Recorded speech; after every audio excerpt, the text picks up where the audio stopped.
Hey everybody, this is a quick pre-lab video for the molecular modeling lab, the virtual molecular modeling lab exercise. A couple things to just start off. The idea behind this, the perspective of this lab, is that at the end of the previous semester, right there at the end of Chem 115, we were talking about how to draw Lewis structures, what they mean, how those Lewis structures then translate into three-dimensional objects.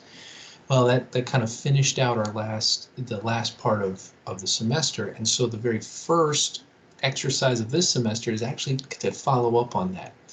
This lab is going to use an online platform called WebMO.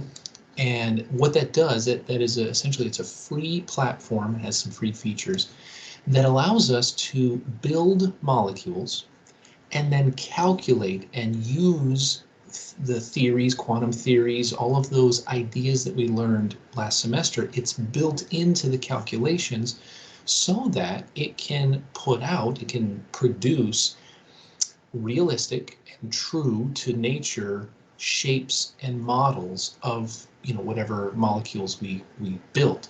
So this lab is going to walk us through that. We're going to ultimately have a series of a bunch of different molecules that you're going to build, and you're going to run through the calculations, and you're going to get the three-dimensional picture of what that is. And along the way, you'll see in your data collection page that we have different things that we want to collect.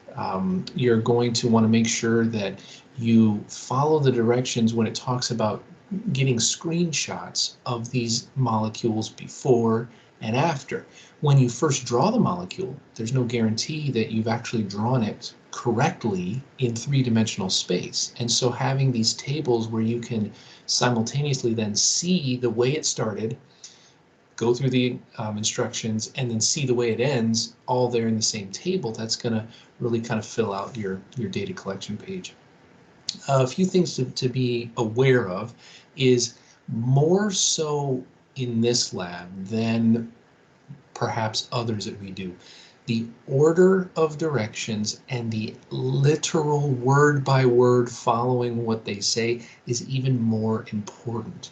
When it comes to calculations, when it comes to this program, this WebMO program, every little thing that you do means something. It matters. And so if you do a little thing differently than what you're supposed to, it can result in the calculation not working, or the program kind of times out or something like that.